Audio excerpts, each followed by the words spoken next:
Okay. All right. Welcome, everybody. Welcome back.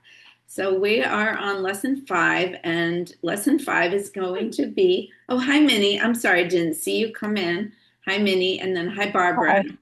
Hello, hello. Hi, everyone. Yep. So lesson 5, we're going to be doing shading. So some of you have been sending me your artwork, and I noticed that some of you naturally shade things, even in the exercises where we're covering, let's say, contouring and stuff like that. And part of those internal contour lines can shade.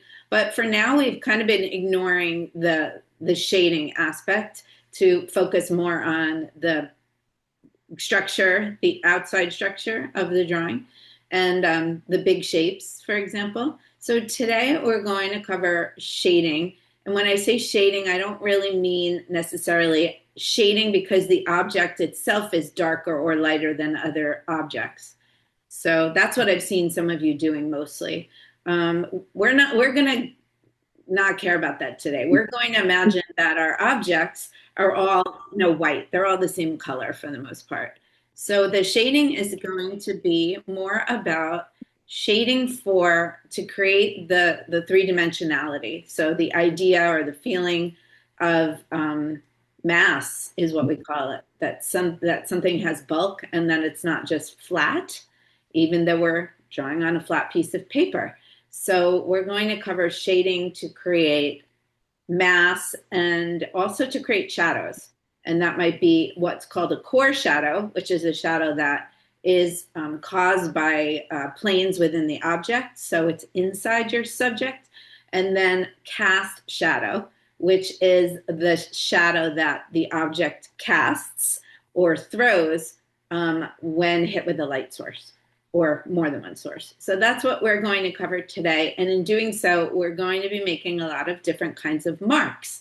So I always think about this lesson as like a really fun lesson. This lesson and the next lesson should be a lot of fun. So yeah, let's see. Hi, Kara. Welcome. So what we're going to do today is we'll do a review of the homework and we can have some share time. Thanks for bearing with me last week, those of you, when we weren't able to do so much sharing. But I'm excited to see how you guys are doing on your homework and if anyone has questions or has had some breakthroughs. That's always a nice thing to hear and encourages the rest of us and helps us all learn. So we'll have some time for that. And then we're going to go into materials. What you need for today is basically what we've been using all along, but also we're going to use charcoal today. And I recommended willow or vine charcoal, which is the softer charcoal and is more natural charcoal. It's not doesn't have binders and things like that in it. So it is harder to use. Some of you may have played around with charcoal before, but you may have used either like stick or block charcoal, which have binders. And you may have also used like a charcoal pencil, which often also has binders in it. So willow charcoal is going to be maybe fun, but also might be challenging for some of you because it is much freer and looser and not as permanent. So that's why I wanted to introduce it. If you have the other kind of charcoal, I would encourage you, yeah, play around with that as well. But we'll also have more charcoal in next week's lesson, which is all about gesture and movement and mostly in the human body, so which also can translate to other things. So that's really all you need. That's extra today is your charcoal and a tissue to blend. If you have a brush handy, I'll talk about blending with brushes as well, but it's not necessary. Okay. So Minnie, I see you have your hand up, so I'm going to come to you first. Okay. So I, the inspiration I used was my daughter's photographs of fruit from the market in France. And so this is what I sketched. That's great. That's beautiful. Wow. And, and then Very I expressive, Minnie. It's not I only didn't accurate, yeah, it's expressive. Sorry, go ahead. so this was the next one, my inspiration. And I used all your blocking and placing and it came out. And I didn't save the sketch, but I went straight to painting it. Mhm. and that's what I painted. Oh, Wow. nice. And I Okay. did it with gouache, which really just shocked the heck out of me. Wow, you're really breaking new ground in many ways. Okay, so it was really fun. So I learned that I could have a photograph and do my composition from that. Did you copy it exactly? Because I think that's what you said to me on when you sent me a text. You didn't make a lot of changes because it was such a good composition to start with, because your daughter is a great photographer. Is that right? Right, like I copied what she had. Exactly. So, Yeah. I didn't have to do the composition, you It's know. upside down, Oh, maybe. no, this is this one here. Oh, gotcha. Okay. Yeah, it's upside down, but it's really, really well done, Minnie. Good job. This is Thank you. a bit of a breakthrough for you. Yeah, no tracing. So, yeah, congratulations and thanks for Thank sharing. you. Yeah, if you want to document the drawings that you do, um, even if you're drawing for a watercolor painting, so you're drawing directly on the paper that you're going to be painting it on, you can just snap a photo of it before you start painting. I often forget to do that. I know a lot of people on social media will like photograph or video each of the stages, and I'm awful about it, but I do wish, like in teaching this drawing class, I do wish I had done it more often. So a little recommendation for those. Yeah, I forgot. I Yeah, forgot. I mean, yeah, and then also we will be covering. I want to touch on drawing for watercolor and drawing something in order to paint over it, whether it's watercolor or something else, but most especially watercolor because most of you, I think, or all of you, are in my watercolor classes too. So, but with gouache, which is more of an opaque medium, you can absolutely paint over your drawing without really having any worries about it. Yeah. Yeah, that was true. And that was like, oh, look at no marks. I can just paint over it. It was really fun, but Yeah, yeah, it is freeing. Okay, so I'm gonna come to Ginny and then Vicky. Thanks again, Minnie. Hey, Ginny. Can't believe how hard this was. Can you look a bit higher? Ah, those curved surfaces. But yeah, you picked a You tough did one, great. but it looks Yeah, great. here, I don't know if you can see it. This was it. Yeah, that's nice. And then the other one was a real hard one. But, why not? It got easier. Wow, that looks wow, this is Mm, great. professionally done. That's great. Yeah, but it took me forever, lots of erasing. Yeah, But but it actually did come out like it's supposed to measuring. it's really interesting. Also, that you chose a slightly overhead angle, but just slightly. So getting the slivers of tops of like those boxes and stuff, that can be really challenging because your eyes think that you're seeing something different than you're seeing. Well, the hardest part was this thing here because it was actually away from this one. Hmm. So with the shading, I'd be able to show that. Yeah, exactly. And even without perspective, like perspective lines, which it doesn't look like you utilized, I right? didn't. I Nope. didn't. Yep. See, you guys don't need perspective to have accurate drawings. It can No, I did. I help. did it exactly like you taught us. Exactly. Congratulations. Good job. Thanks for sharing too. Yeah. So those of you guys who are sharing and all of us who have done this homework, I urge you to save those object studies because you can add shading to them as part of your homework. And you can complete those pictures, but I wanted you to wait so that you have more options for shading or a little bit more knowledge behind it. You may do it differently than you would have in the past. Okay. Vicky. Hey, Vicky. I shaded. Okay. Yeah. Sometimes it helps. Oh, wow. Look at that. Yeah. Nice. Very nice. The foreshortening on that squash is great. I know exactly Yes. what it is. It's Oh, thank you. That was hard. delicata squash, right? Beautiful. Yes, it is a delicata squash. Hopefully it's going to be dinner. And then here's Oh, wow. this one. Vicky, Nice. Vicky, you had no prior drawing experience, really. correct? Just what I've done in the past with watercolor when I was like 10 years, no, 25 years ago, I did watercolor. I love that little But word. I never had a drawing class. This is my first drawing class ever. Good And job. you're a good teacher. So Yeah. I really utilized measuring a lot. A lot, a lot, a lot, a lot. And I couldn't help shading.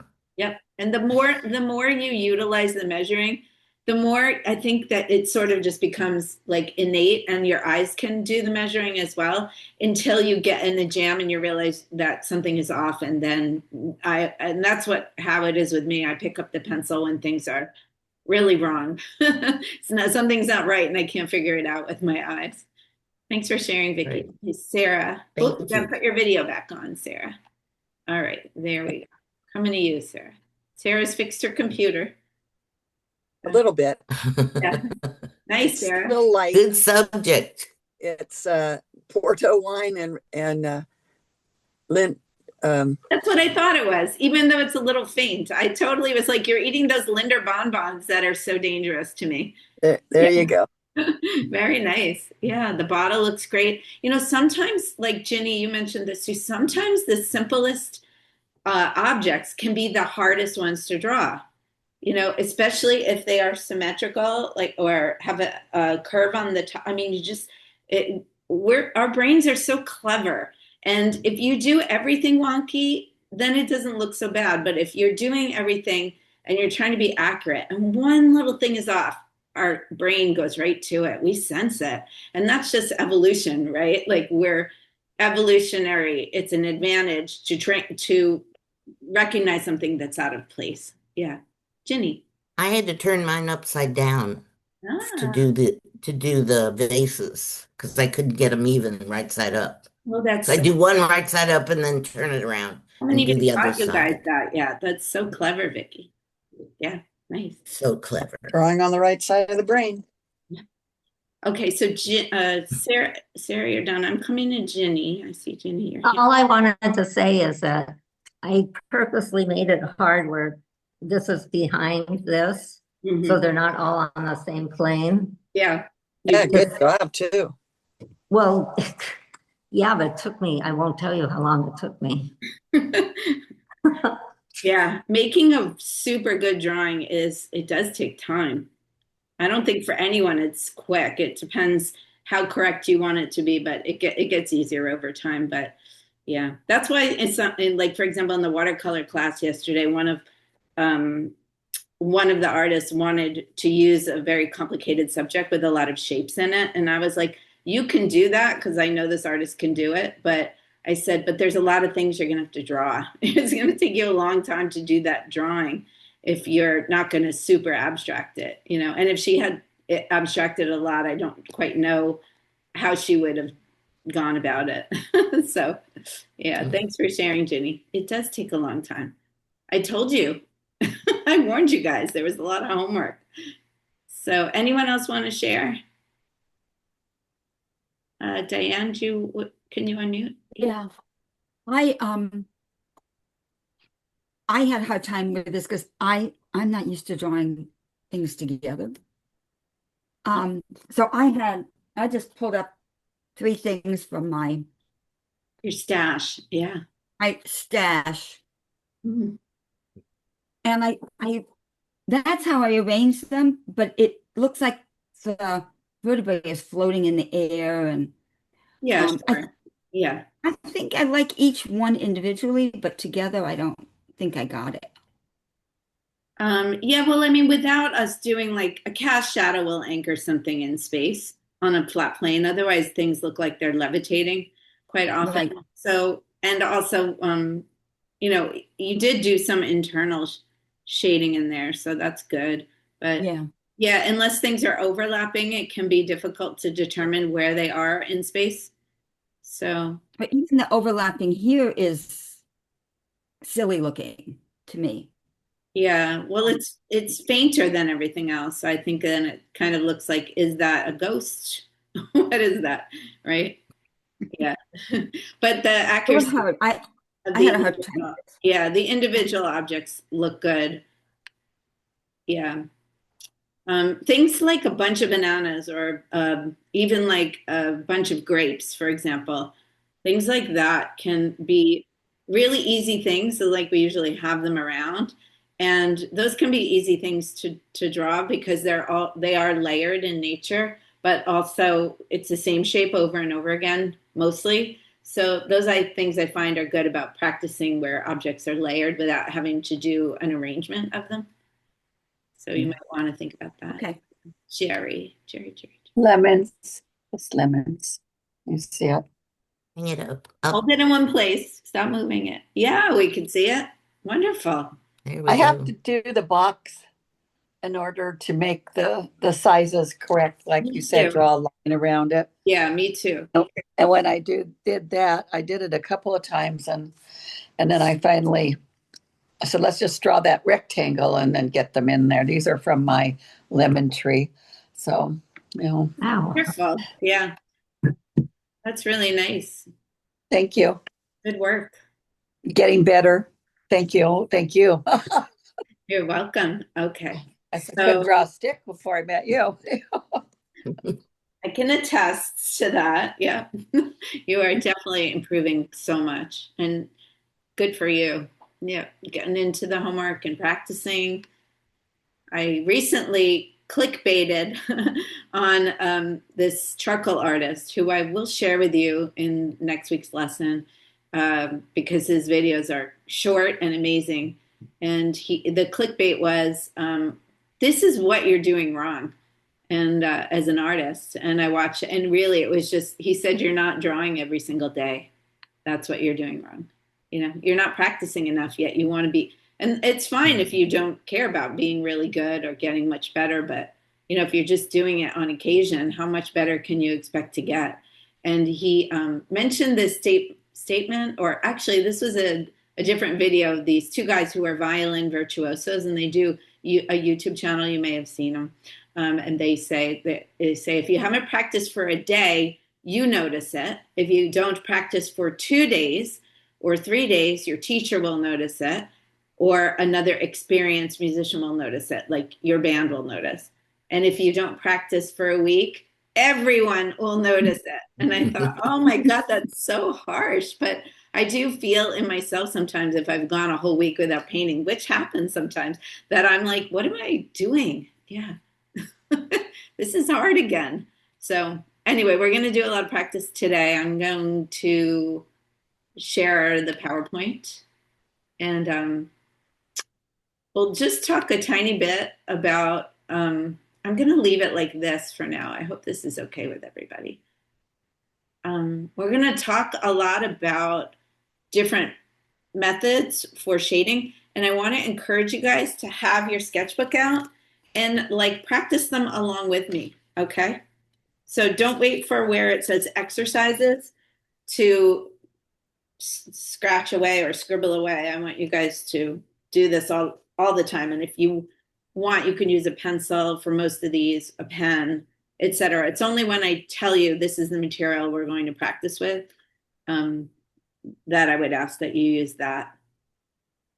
Okay, so we're going to talk about shading. And again, we're going to not really talk too much about shading to differentiate colors of the object, which is what a lot of us do. But we're talking about shading to create mass or the illusion of 3D-ness in a subject. So again, when we draw, we're taking something usually that is 3-dimensional and we're translating it to our paper, which is a 2-dimensional surface. So how do we then, again, give it that illusion that it has a 3rd dimension? You can't do it unless you create a sculpture out of your paper. So when we're drawing or painting on paper, we have to shade in order to have the illusion. So we're going to talk about shading of the object itself, and then we'll talk about shadows as well, cast shadows. Okay, so we have what's called core shadows, which would be the shadow on the sphere, are the core shadows. And they are what either determine the roundness, curvature of a surface, or they determine when there's a change in plane in a surface. And when there's a change in plane, it's because the light will hit it or not hit it, but it will hit each plane differently because it's at a different angle. So those are called core shadows, and those very definitely give the illusion of 3D. And then cast shadows help anchor your objects in space so they don't look like they are floating. Okay, so that's what we'll be doing today. So again, And, yes, excuse me, what's the half shadow? cast, C-A-S-T, cast shadow. Oh, So when here. the light is cast, C-A-S. Okay, sorry to interrupt. Oh no, thank you for clarifying that. Okay, so your sketchbook again, a pen, pencil, eraser, your charcoal stick, and a paper towel or tissue or a towel or something to wipe. Not just to wipe your hands, which get very dirty, but also to blend on the paper. Okay. So just a quick review of lessons 3 and 4. We practice seeing and capturing, defining those big shapes first, building and refining them, constantly refining them, adding internal contour lines or even outside outline if that helps you. And so we spent a lot of time doing that. You guys are really doing great with that.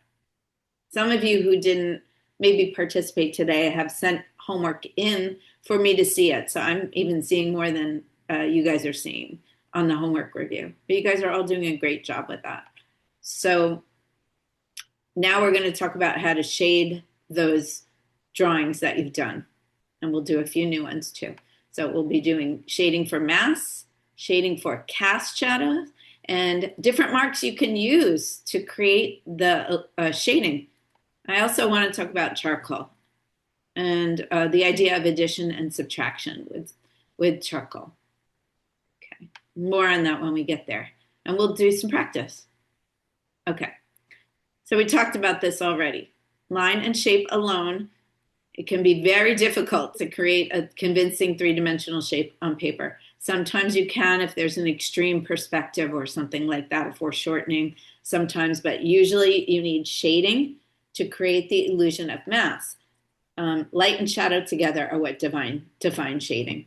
So really what we are always going to be doing is finding the light source first, and then deciding where that shadow ends up because of the light source. Okay. So just some simple, like technical language, depicting 3D objects. Like this is a sphere, three-dimensional circle, you know. So for on this sphere, you can see that there is a highlight which is closest to the light source. So let's all point out the fact that the light source is in the upper left of the object, and it's casting the light downwards and to the right. Okay. So the highlight is closest to the light source, the highlight of an object. And in fact, that most of that whole top and right side of the sphere is lit, correct? So that's going to be your brightest area. And we call that the highlight, is really where the light is kind of like bouncing right off. So if you close your eyes and squint, I don't know if you could see it, but it is just a teensy bit white or bright white right at the point where the highlight would be. You'll start noting this. On a smooth surface, you'll actually have a bouncy highlight. And some of you guys know this because when we do like our wet on wet work, when we wet our paper in watercolor, we're always talking about that bouncing light, you know, the sheen and the light. So sometimes it's easier to see, sometimes it's harder. And it depends on the strength of the light, how many lights there are. There may be more than one light source. There may be an overhead light. Usually there is an overhead light and then some kind of spotlight or more concentrated light. Okay, we're going to keep it more simple today.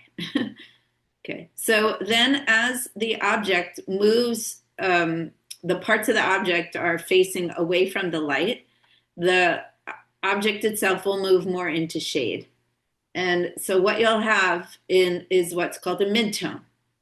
So that's a sort of a grayer area. And on a sphere, it will be gradated or graded, however you want to say it, going from light to darker, and it can be a very smooth transition on a curved surface. We call that midtone, and then the darkest part, which is the part that is either the least lit or it is totally in shadow, we call that a core shadow. So those are the three simplest, that's a terminology that we can use in the sort of simplest manner to describe our shadows and what we're trying to achieve when we're drawing them, what we're looking at and then what we're trying to achieve. There's also what's called a cast shadow, which I think we can all see it here in this picture. We'll talk a little bit more about cast shadows later. But that cast shadow isn't really necessary to create the illusion of three dimensions. For example, if you were drawing a juggler and his balls were in the air, you would not need a cast shadow to make that ball look round. Okay? But what the cast shadow does is it anchors that object in space so it doesn't appear to be floating or levitating. And then quite often there is what we call a reflected light, which would be sort of right underneath where I wrote the number 3 to the left. I hate annotating on this because it's so hard. But if you go straight down from the T, do you see a little bit of a bright area right here? Okay.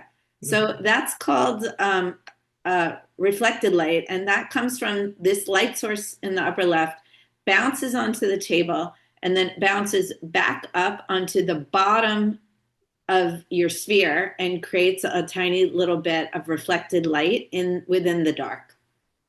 Okay. It's not always necessary to do that on a simple drawing, but it can really add, if you can depict that reflected light, it can add to the illusion of reality that you're, trying to create. Okay. So it's important to point it out. Okay, how about when you have a not round object? So in this case, we have a cube. So in this case, the light source is coming from, well, maybe I should ask you guys, where's the light source coming from in this? The floor, In front. the front up, and the bottom. Bottom left. On the left, yeah. Straight on from the left, correct. Yeah. Don't think the bottom. I think maybe slightly lower. Yeah, but straight on from the left. So it's not coming from the upper left.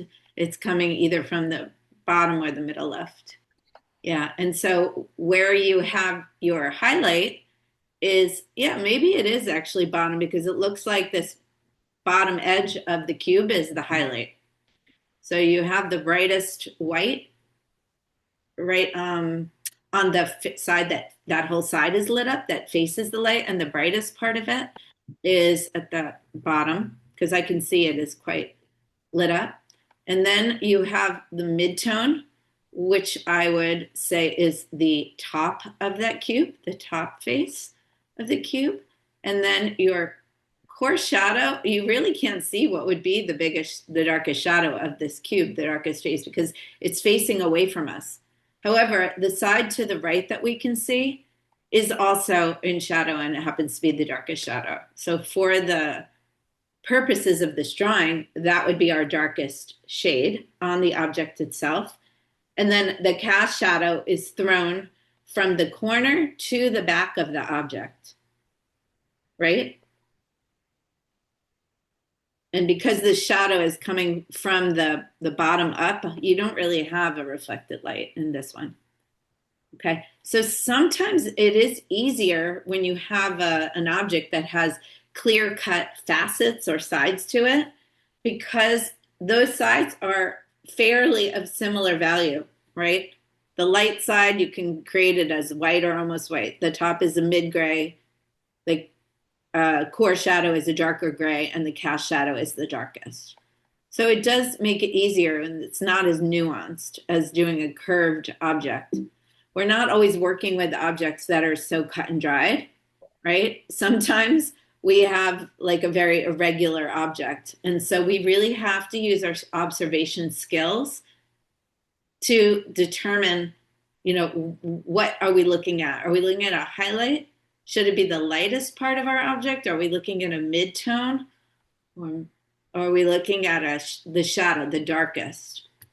And also really looking at where those cast shadows are, because the shadows can be different than you would expect. Okay. So when you're shading these like three-dimensional objects, starting off by just sort of simplifying and trying to achieve light, medium, and dark is, I think, the most helpful. Let the white paper even be your lightest value. So as for today's exercises, the white of the paper can be the highlight. Okay. You've seen this drawing before, so I think it's like when you look at it, for example, the middle row, we've added the third dimension to these objects, and you can see that the light source is coming from the front left. And then I think I've got it coming from the top left on the bottom, that irregular. Okay. Does that make sense, you guys, by the way? Yes. Okay. All right, so we're going to do a little bit of our own shading. We're going to shade with pencil first. So we're going to draw a sphere. So as with the drawing, you can either use a contour line, the contour method, or you can use the shape building or construction method to draw this sphere. Okay, it doesn't have to be perfect, but it should be as round as you can get it. And then where it says refine it, that is smoothing out the edges, right? Making it look curved all the way around in the right proportions. And then normally we would say add the third dimension, but for a sphere, it doesn't have another facet. So your third dimension is like curving and disappearing. But I put it there in the parentheses because this is a great just steps to follow for doing any object drawing. Draw the simple shape, refine it, and then add the third dimension, and then identify where the source of the light is. So in this picture, the same as before, the light is coming from the upper left. It's important to always define it. And for me personally, I like to draw it on the page. So I may draw for this a square if I want to create a frame. And then I will draw outside of the square. This is what I draw. I do this all the time, by the way, because I can erase this. But I want to remember where my light source is coming from.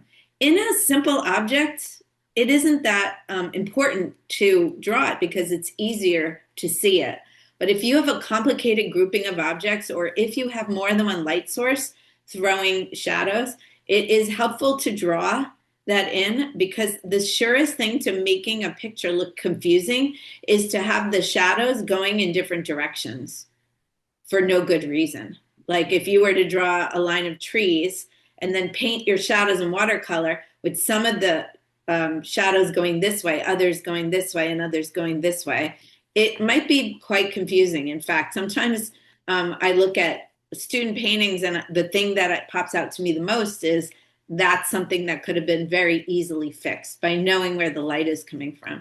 So get in the habit of drawing either an arrow or a little sun like I do, or a little light, a light bulb, or something that keeps it in mind for you, if that helps you. So once you've identified where the light source or sources are, and you've got your drawing, you can start with pencil with darks or lights. Up to you to decide. For the purpose of this exercise, we can ignore the shade or tones and the angle of the table in the background. I just want you to focus on the sphere and the cast shadow. Okay. And then you can use your eraser to pull out highlights. So pencil is both additive, where you can add more, and is subtractive, where you can erase to create more brights. In fact, using your eraser to create that reflected bit of light on the bottom is a very common technique. Yes, Jerry. You're muted, sorry. I know you sent us the note about what the pencils were to different things. Which one would we use for that dark there, though? We don't have the notes in front of us. Yeah, so for the dark, I would use a B because you'll get the darkest dark the most easily. Yeah. HB, yeah, Yeah. okay. Yeah, so for example, if you're going to draw this, you can start with your shape and refine it, identify where the light is coming from, and then you have a choice. So with pencil, you can start with the light and lightly shade everything and then build it up. And I am going to do this side by side with you. So I'll show you how I would do it. Or you could start with the dark and you can actually smudge it. Pencil is smudgeable, especially the B's. If you go HB or to B, those are smudgeable. The H's are harder and they're not as smudgy. They won't, you just won't. So most of the time when, if you're a pencil artist, you're going to be starting off with the H to create your shape.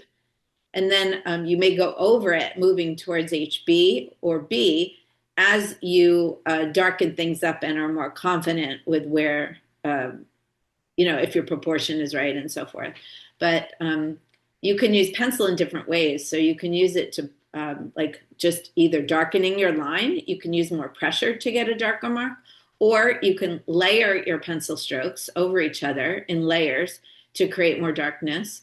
And you can also smudge. So if you're going to smudge, it may be beneficial to start with the darker and smudge it out. So I'll show you guys how I do it. I'm just going to turn it off. I know some of you guys are looking at it, but I want to just show you how I start off. So I'm not going to worry too much about the shape being perfect right now because I want to show you a shading technique. But I'm starting off by using a pretty hard pencil. Okay, so people say it's hard to draw a circle without using a glass or something to draw over it, but you can get it done. And then you can draw the cast shadow like this. You can sort of draw it in there. So once I have that shape, I then can erase my outside lines because maybe they're confusing. So I can get rid of them. And here's where I have the choice to start dark and go light or vice versa. So I'm having trouble getting the pencil I want out of there. So I'll use this pencil. This is HB. So you can start by shading. And for those of you guys who are still drawing with your pencil held like you're doing writing, so that came out a little dark. I put too much pressure on it. You can switch it to the side. And if you're holding it like this, you can get more coverage pretty easily. And then you could smudge some of that pencil in to get an all over light shade. And then you might start by darkening the darkest side here. This is just one way of doing it and kind of lightening things up as you go. And as you do that, watch the form. So what I'm not doing is I'm not shading like this, right? Because that doesn't give the illusion of 3 dimensions. The shadow will follow the contour of the form. In this case, it's round. So your marks have to be or your smudges have to be curved. And you can smudge as much as you like. And then here, if I had a darker pencil handy, because I just can't get it, it's stuck in my plastic bag, is where you could go in right here and darken things up even more where it's the darkest, okay? And then you can pull the light out of here, even though this is the lightest area, you'll still have a highlight right here where it's closest to the light source. So don't know how obvious that is in this picture, but you can actually make it a bit brighter.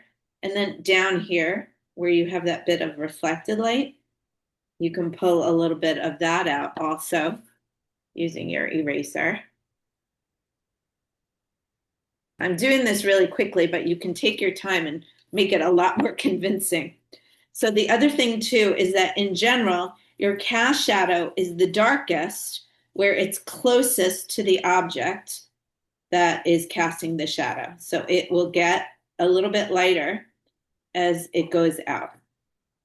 And again, that will depend on the strength of the light source. Primarily, is it a sharp light or is it like a diffused light that's giving you that?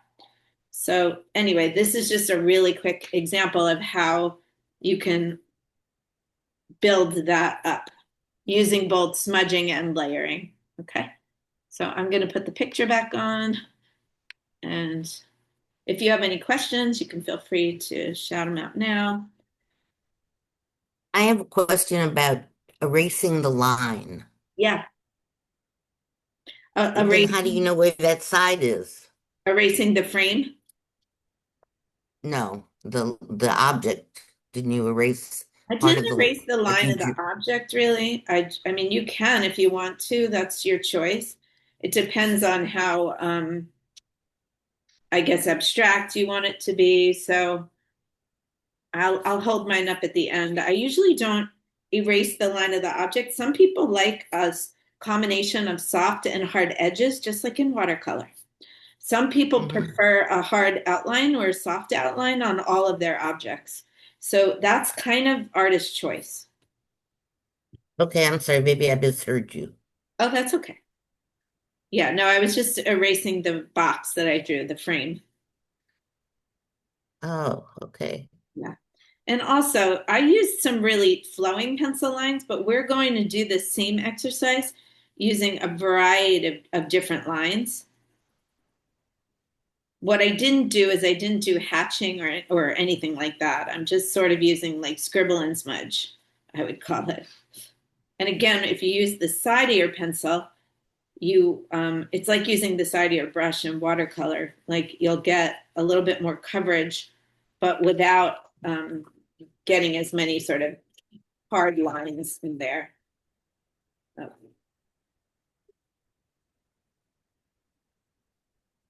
Oh, here's my B pencil. I finally found it.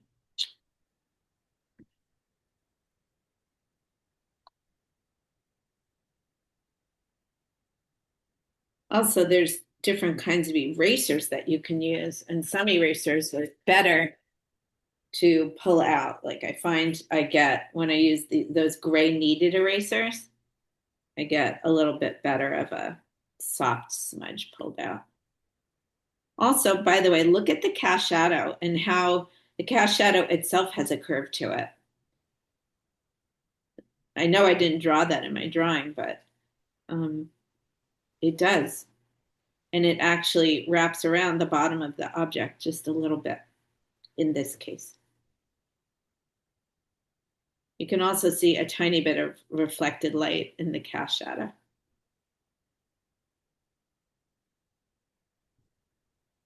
So this is a pretty hard light that's shining on it. It's not very diffused light because you can see a hard edge there on the shadow itself. And then you see a little bit of a diffused shadow. And usually the shadows have two elements to them.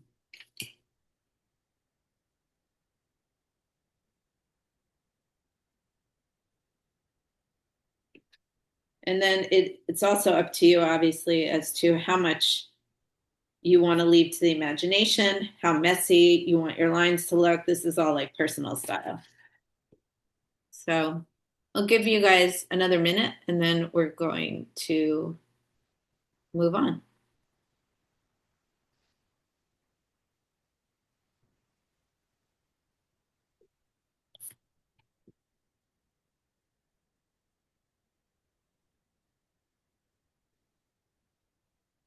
Is anybody getting messy? Here's where you can look at your hand. You're smudging, or if you have a lot of soft graphite, it'll end up on the side of your hand. Also, the finger that you smudged with, or the part of your hand that you smudge with, that may end up quite dirty. So I'll share with you mine. It's pretty rudimentary. We don't have a lot of time to refine things. Pencil, can be harder to get it to be nice and smooth. What I like about pencil is that it isn't always nice and smooth. If you want it to be smooth, you have to really build up soft layers and work from your H's through your HB, through your B's, but you can build up a really nice soft drawing doing that. But with pencil, what you can get is more expressive lines and a bit of smudging, right? Bit of smudging. You can also lift it up, which you can't do when you do with ink. So is there anybody here who had trouble with this exercise?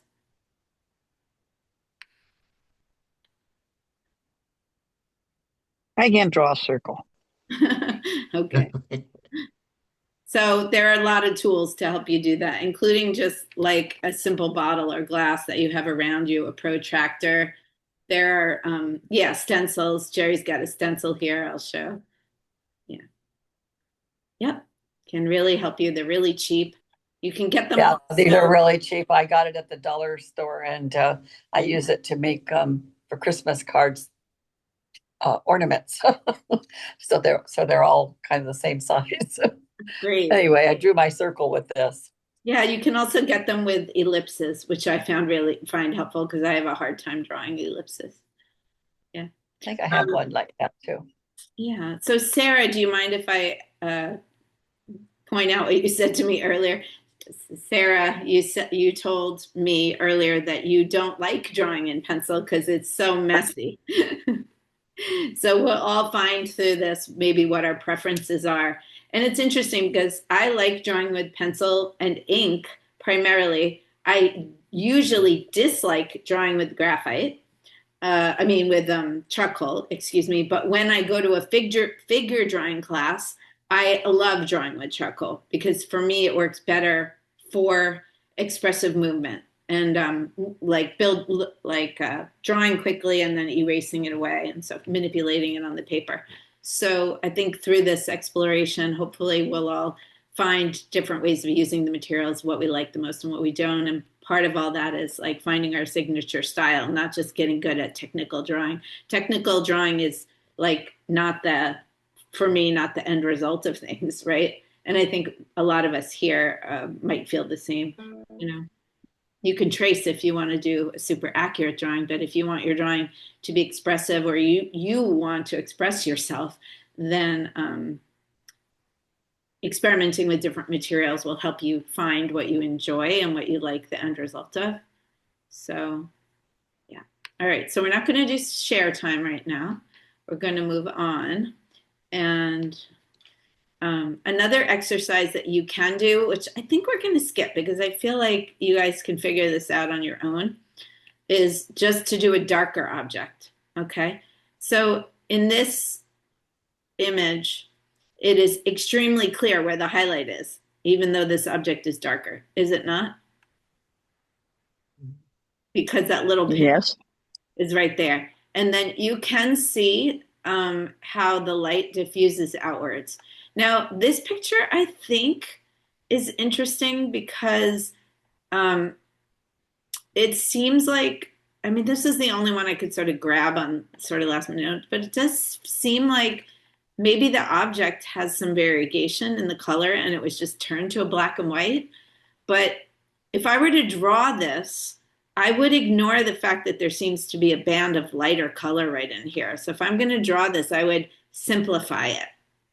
I would distill it, and I would say for the purposes of this whole object is dark. And the darkest dark is under here, but I would disclude this dark up here. So I would basically approach it the same way they approach the light one and just make everything darker all over. What's nice is that the highlight pops out more. Okay. So, and then the shadow is pretty similar. So when I talk about simplifying or distillation, you can translate what you're seeing to something simpler, which will be easier for the viewer, right? You don't have to always capture all the little nuances of things. Sometimes drawing what you see and drawing what you have to balance them. What you know to be true is that object is lighter where the light is hitting it and darker where the light can't hit it. And keep that in mind when we do more complex shapes.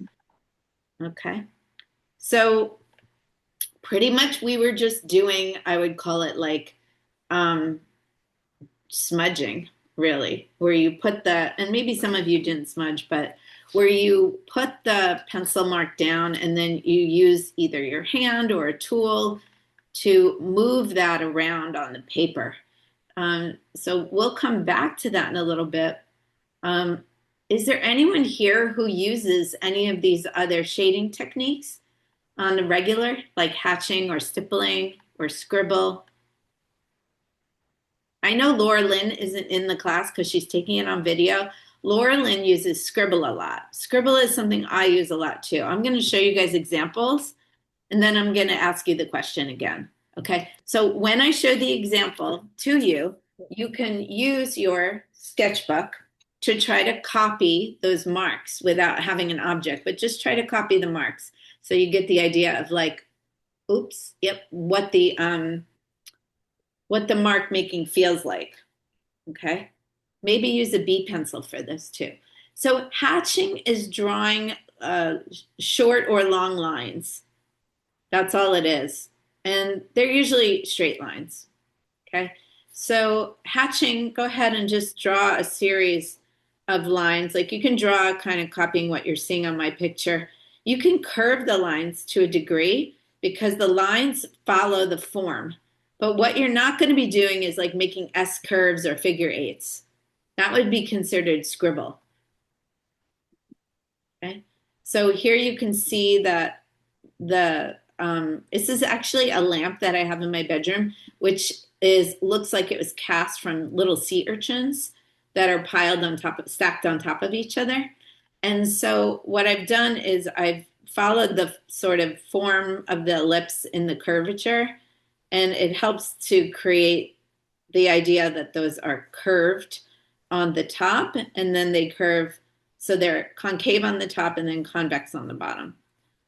And I've also put a second batch of lines, or put the lines more closer together on the bottom of each sea urchin to give the idea that those planes are in shadow. Does that make sense? Okay, so you want to try to make your hatching directional. There's some artists that don't do it that way, but that is the general way to do it, is to make your hatching directional and follow the form or follow the curvature of the object. And then you can also put your lines either further apart or closer together to change the value or the appearance of form and shadow. Okay. Here's another example. I have a little bit of cross hatching, but if you look at the feathers, the hatching are following the line of the direction of the feathers. On the body, there's a tiny bit of cross hatching, but mostly what you see like on the top and the bottom, like the belly of the bird, is that the hatching is slightly curved, creating the illusion that it's not just flat, but that the form itself is curved as well. This is a drawing I did for my friend Joelle's gallery, and she made mini card sets out of these little sets of 4 cards. They were very popular in Canada. Okay. Here you can also see a really simplified, I wanted to show you like such a simple way of using hatching, really giving the viewer a minimal amount of information about creating the idea that those rock forms have the light bouncing off the top of them, and then they're darker on the sides. Okay, so hatching is kind of fun.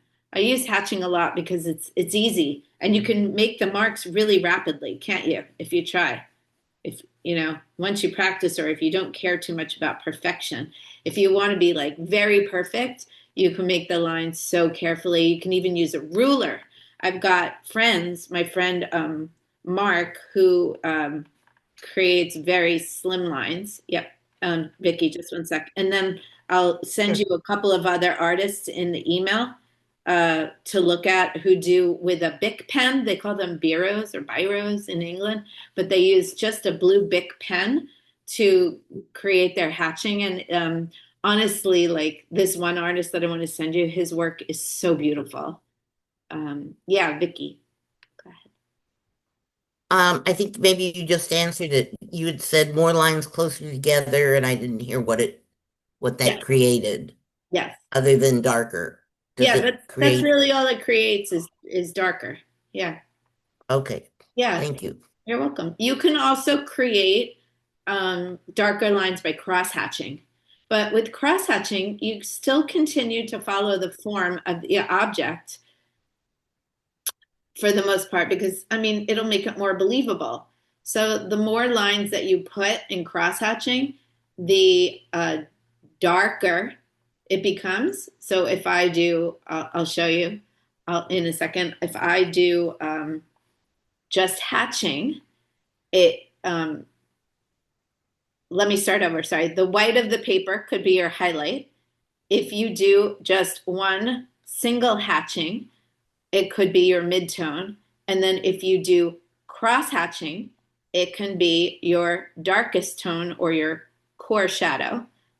If you do 4 directions of lines overlapping, that could be your cast shadow because it'll be even darker. So the more lines you put, the darker. And also the closer together you put those lines, the darker. So you can achieve some pretty dark darks. Not that I didn't go super dark here, but you can. So the way that I would do that, I'll show you, and you guys can practice this too. Cross hatching can be hard, but it's really great. It's really fun. So here, these are just the lines done in one direction, right? But if I were to do in multiple directions, I would just draw the lines going over. So I always start with one set of lines and then draw the next set of lines. What you'll see is it's in cross hatching. I think it's looks the best, and this is just my own personal opinion, if your sets of lines are all about the same spacing, right? So if I take these lines and these are spaced like that, and then I create the next set of line where the lines are thinner together, it feels more like pattern to me than it does feel like just a standard hatching. So that to me is like, it doesn't read well. Whereas if I added more lines and made them all the same, like I made them uniform spacing, it feels more like hatching, like a uniform tone is being created. Okay. So when you add the third set of lines, you would do those at a diagonal. And again, if you keep them the same, I think it looks the best. So even when your lines are curved, then you could add a curvature to the cross hatching. So I'll do a sphere. I'm just going to draw a really simple sphere. Here's my light source. Here's the shadow. Okay. So you're going to follow the lines of the sphere on your first set of hatching. The lines at a certain point will change direction. So you'll notice my up and down lines are bulging at the left here. Then they start to straighten themselves out. Then they start to bulge to the right. That's how you do hatching on a sphere.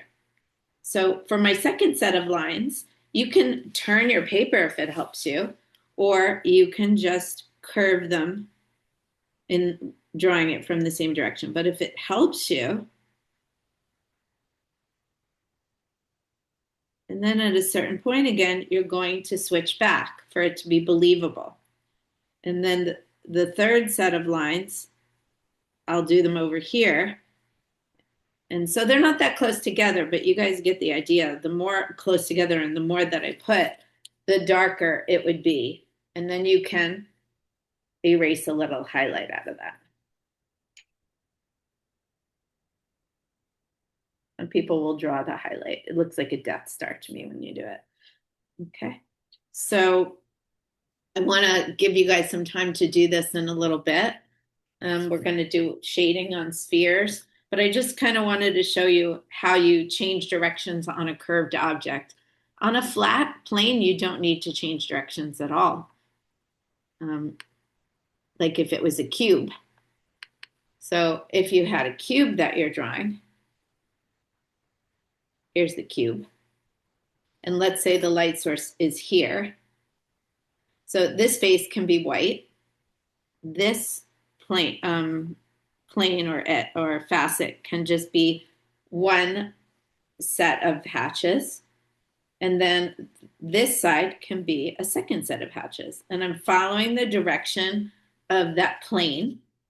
And then if you were to do the shadow, then I think for shadows, you can choose what direction you want to go in. But in the shadow, you can create a third crosshatch direction to make it even darker. Okay.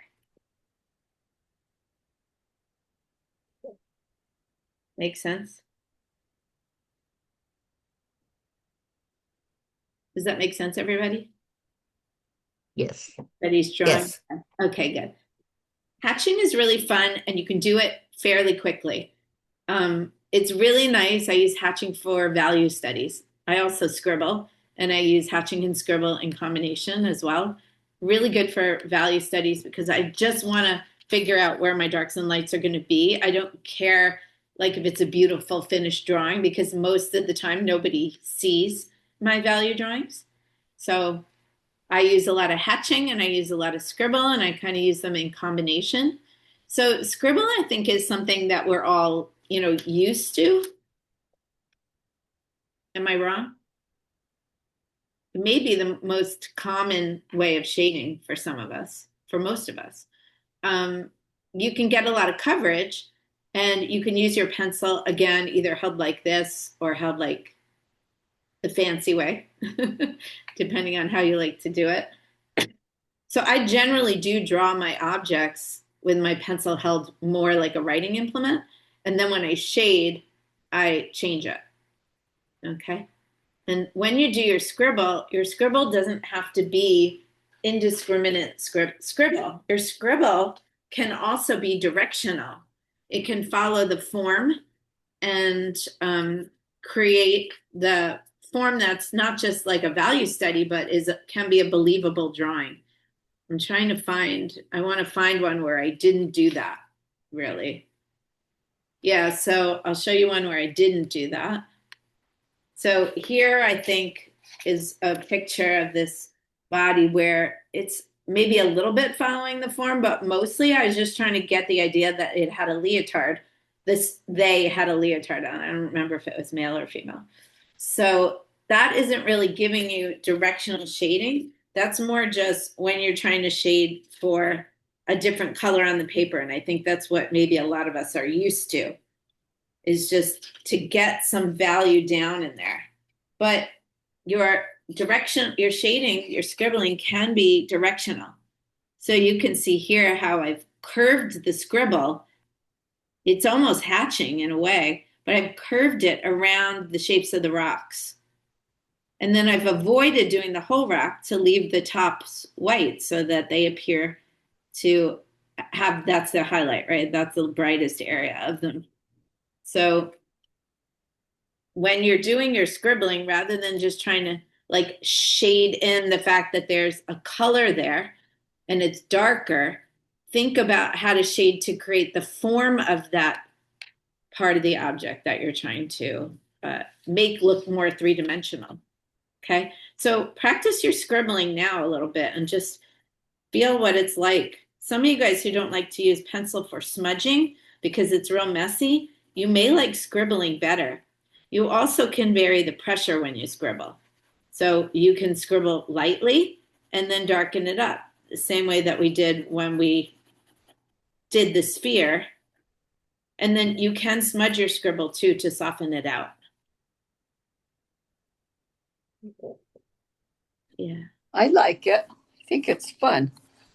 It is. Yeah, I agree.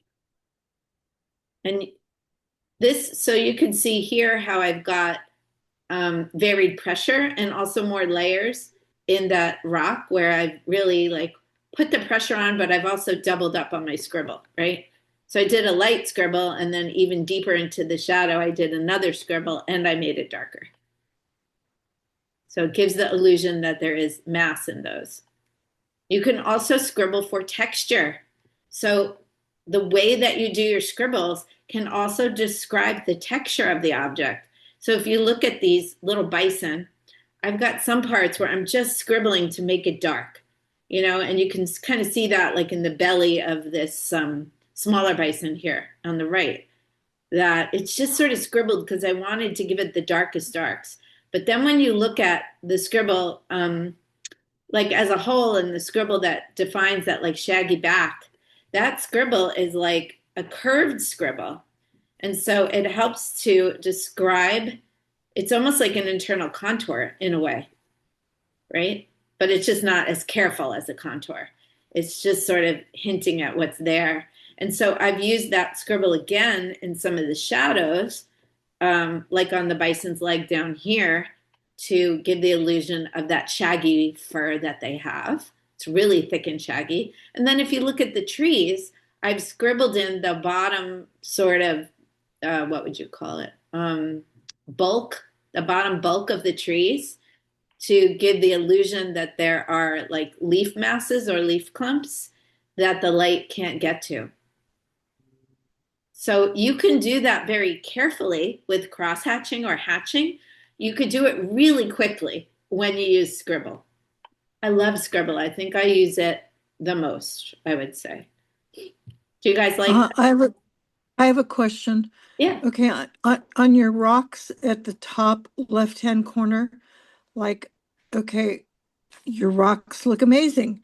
So I drew some wavy lines and I started to do it, but I started to crosshatch, or I started to scribble one direction, then I went another direction, and now my rocks look kind of kooky. Does the scribble have to go one? It appears all your scribbles go one direction, basically. Yeah, they don't always, but I think it can help it, especially in the beginning. Keep your scribbles going in the same direction, and it will, I think you could train yourself to follow the form more easily. Yeah. Okay, I'm going to try that. Okay, good. Thank you. Thanks for bringing that up. I have a question too. Yeah. Now you're scribbling I see in the bison, you've got some squirrely scribbles. Mhm.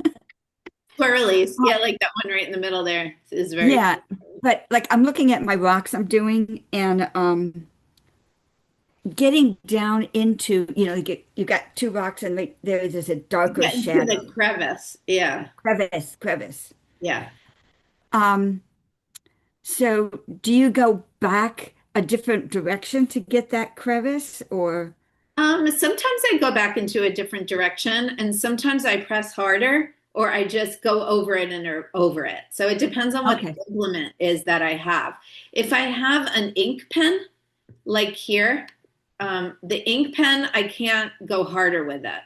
Right. So I'll either go back and forth to fill it in more, Yeah. like so the lines are actually closer and I cover the white. But I think sometimes I get frustrated and so I just scribble in another direction. Okay. So yeah, that's for me, that's not ideal, those other direction scribbles, because they just look messy. But when I have like 2 minutes, like I did with this, to capture this, 2 minutes, I'm not really thinking, I'm more like feeling. And so it doesn't come out perfect. These were done very quickly with a moving animal. With a soft, what I'm seeing is with the softer lead, I can scribble in another direction and then kind of smooth it out by going back in the other Yes, direction again. exactly. So you can scribble in a different direction, like here. So if I wanted to darken that little middle area up, you Yeah. could do that. And then if you don't like the way that it looks, you can blend it with your finger and it will smooth it out. So now you don't see the directionality as much, but you're getting a darker mark. Yep. Okay. Yep. Scribble and smudge is a great technique. So you don't have to use these techniques just all by themselves. You can combine them. Great. Here's Thank you. another, you're welcome. Here's another scribble that is creating density, but also describing either texture or the features. So this was a eucalyptus tree. I'm giving you guys this one for homework as an option. So this is a really fun tree where you could see that I've used a tiny bit of hatching in the branches to create almost like the feeling of roundness of the branches by using a slightly curved hatching on some of them. But mostly I've just used scribble to define the leaf clumps. And the more scribble there is, the denser it kind of appears to be because they're closer together, or there's just darker scribbles in there somewhere as well. Yeah. So we can sort of talk about this later, but as we go through the course, like this is just me showing you how I do things. I'm not showing you a lot of other artists in here, but I'm giving you artists. I hope you guys have noticed them in the homework emails where I say, go look at this artist or go look at this artist. And the reason why I want you to look at them is because they have different styles of using the techniques that we're learning. For me, I'm usually doing my drawings as a way to capture a moment in a sketchbook and paint it later. It is very rare that I'm just doing a drawing to do a finished drawing. So my style may be very different because of that. I think it makes it quite different because my style is quick, it's expressive and messy. But if you are looking to have a sort of a more neat or more precise style, you can use the same techniques in a slower, more careful way. So I'm giving you these artists to go look at how they do it. Usually Did you put those in the chat? No, they go into the homework emails. Okay. Yeah. And also, Great. if you go into the YouTube video, I think I'm putting them in the description of each video as well. So, for example, I'll put one in the chat right now. So, the person who I love the most who does hatching, his name is Harry Frost. He uses a blue biro. I'll put him in the chat, but he'll also be in today's homework email. He's amazing. Yeah. So check them out and see, if you are like thinking, I like this technique, but I don't like the way Anne uses it. Her expression is different. How do other people maybe use it? I want you to explore that a little bit. So I'm just trying to make it easier for you to find. You absolutely could just go to YouTube and look up like cross hatching and you'll get a lot of videos, or hashtag cross hatching in social media, that kind of thing. So I'll just point out again that the curved shape of the scribble, the like kind of W shapes, they create the appearance of like leaves, the rounded edges that you get on those leaves without drawing individual leaves. If I wanted to make a note of what the individual leaf look, usually in my sketchbook, I'll just draw one. I'll draw one or two leaves. But in my sketch that I'm capturing so I can paint it later usually, is going to be very loose and free. Okay. So here's where I've combined some cross hatching and scribble a little bit.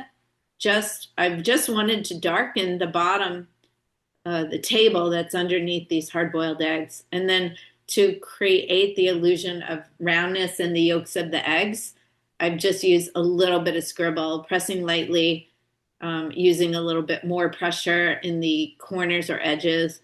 And I mean, if I didn't tell you it was eggs, would you guys know that that's what this was a drawing of?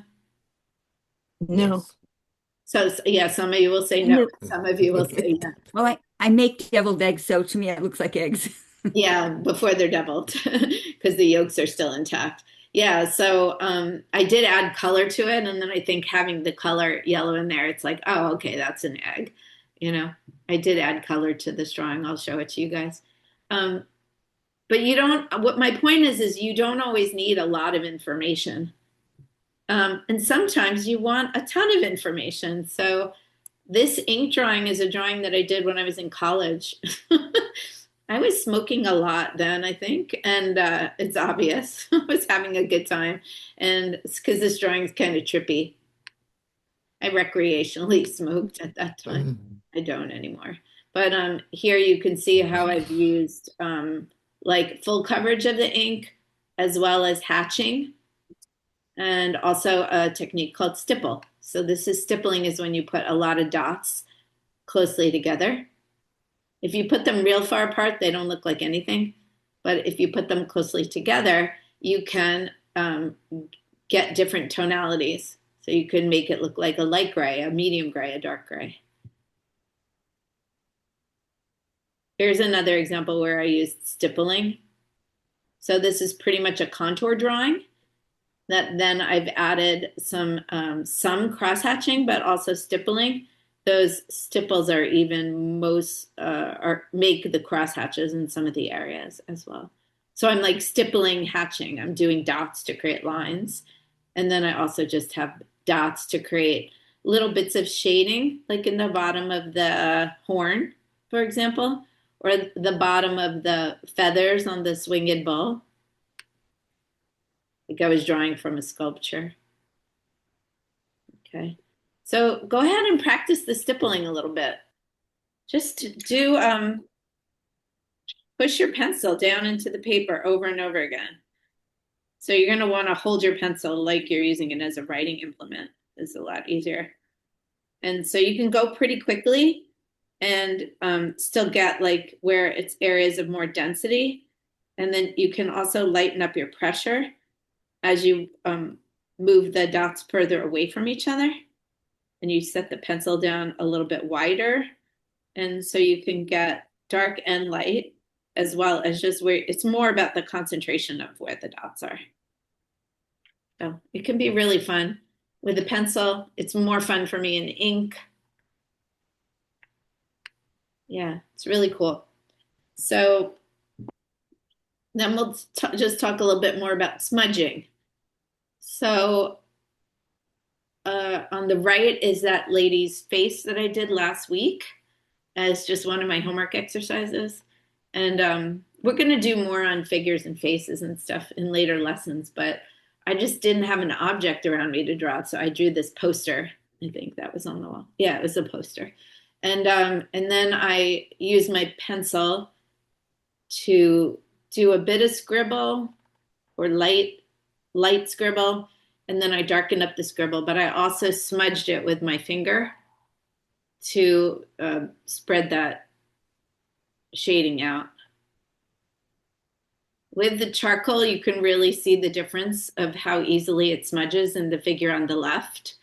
So this was done with charcoal and an eraser, pulling out the lights, the highlighted areas and the lighter areas. And you could just see that the smudging is just a lot more effective with the charcoal. Can you guys see that? Like it just blends so much more easily. Yeah. Okay.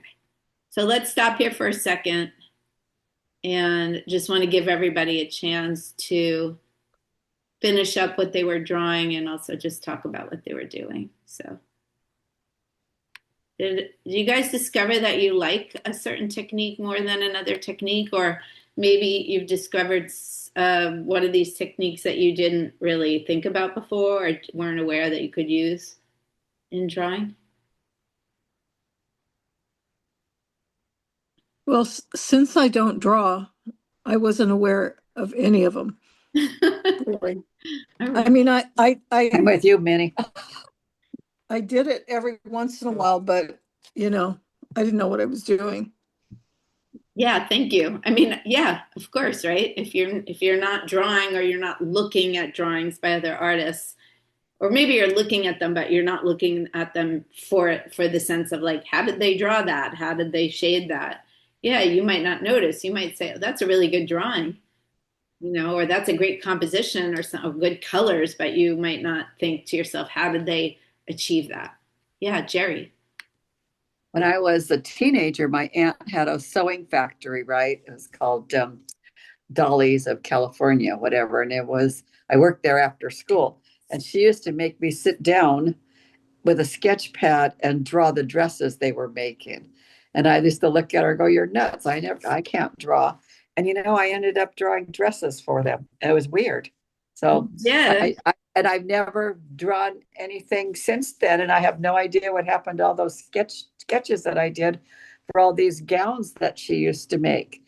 And she made bed dolls where remember the big dolls that used to sit on the bed with the big fluffy Yeah. toil stuff. Oh, yeah. Yeah, well, she made those not in the factory, but by herself, and she sold them for hundreds of dollars back then.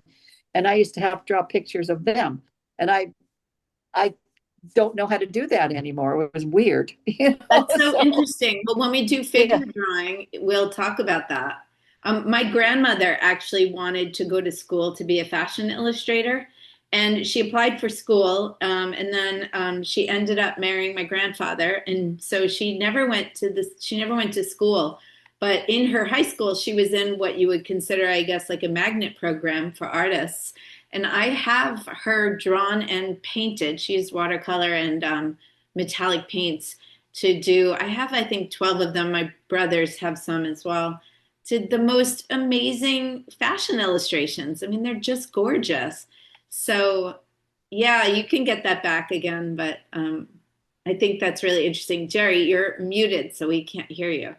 That's okay. I didn't want to interrupt anymore. I just thought it was interesting what Minnie was talking about, that I used to do something and then I've forgotten in 60 years how to do it. So Yes.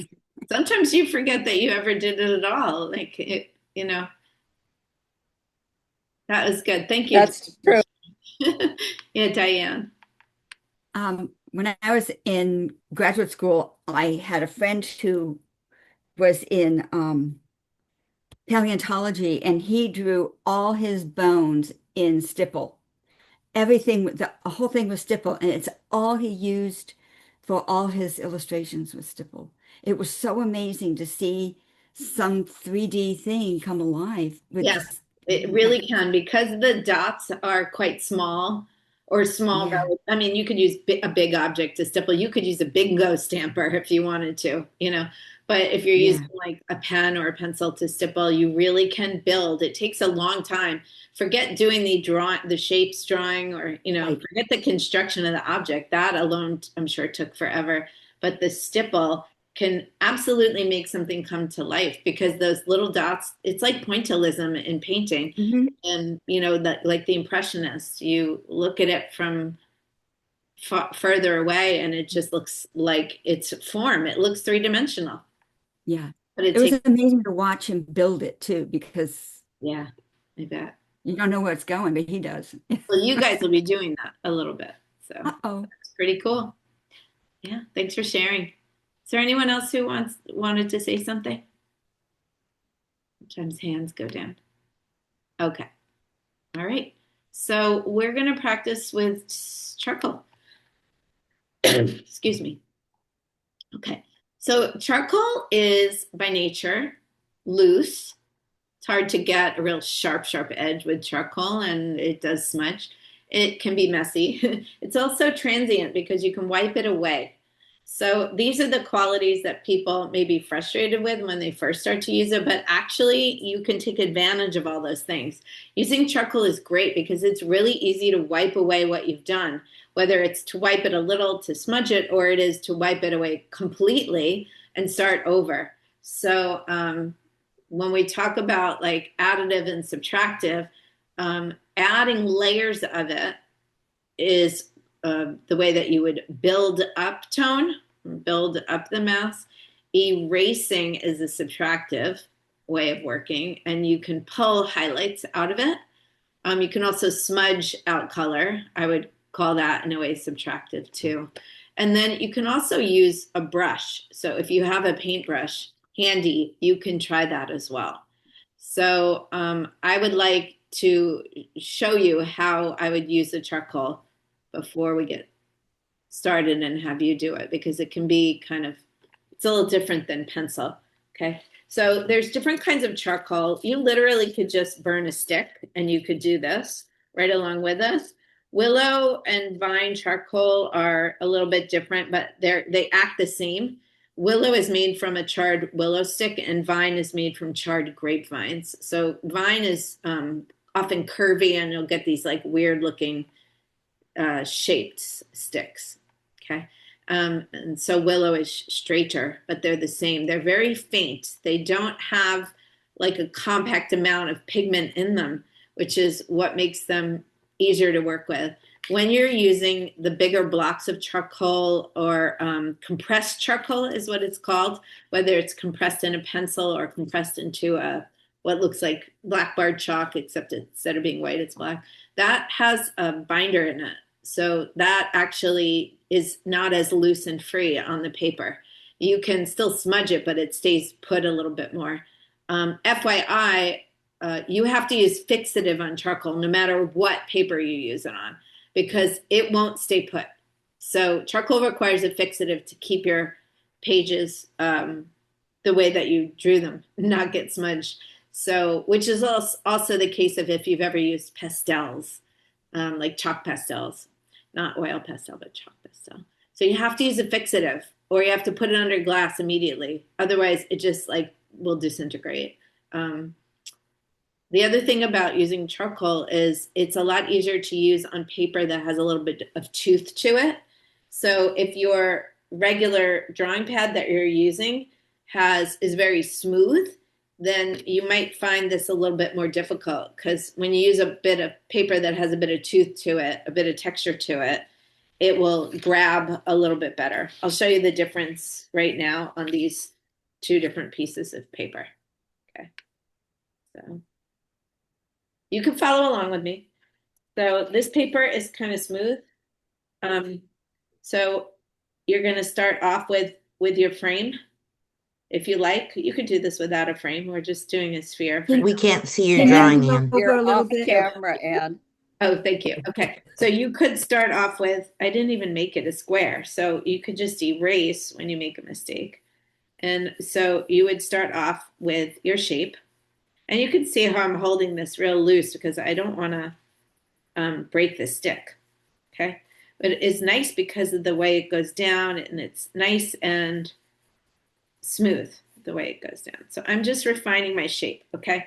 So once you've refined your shape, you can just wipe the charcoal away that you don't want.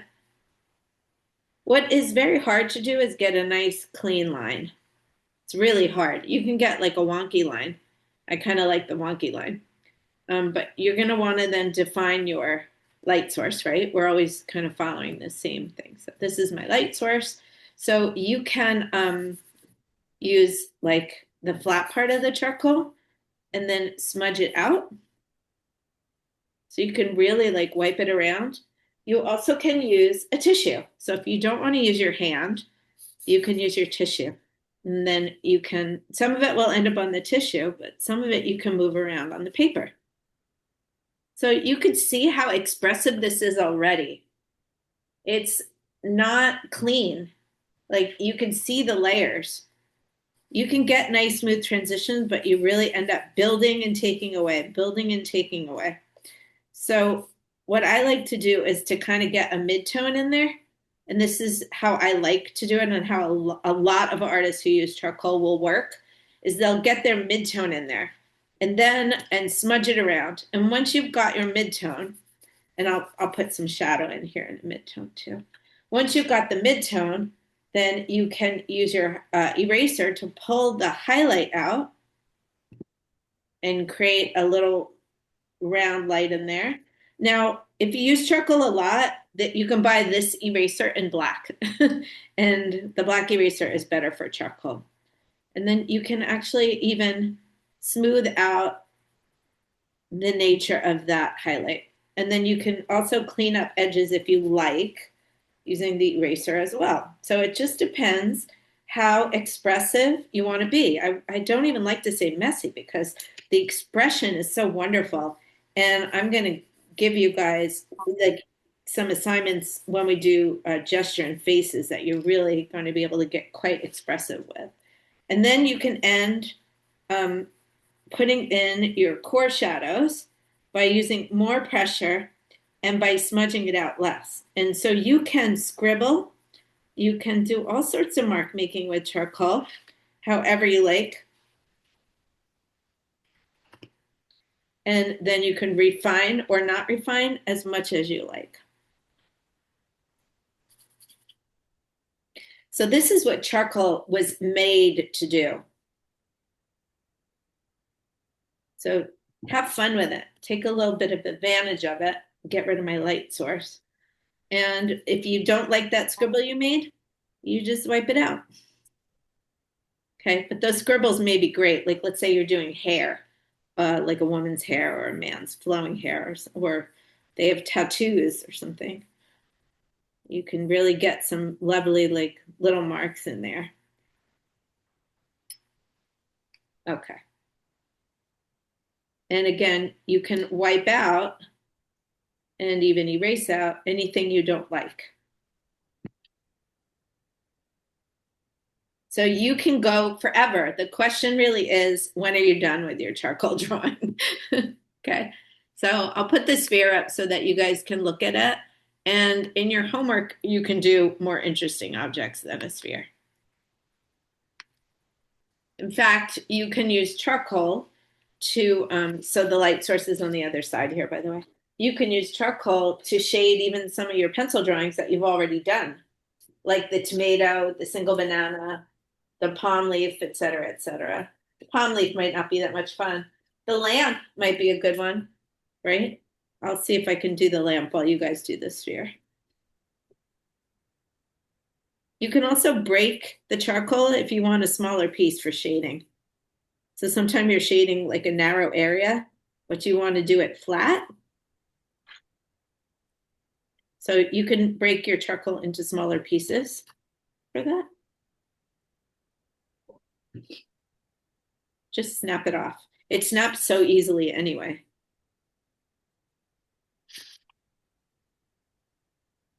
So there are a lot of really talented artists that are working in charcoal these days.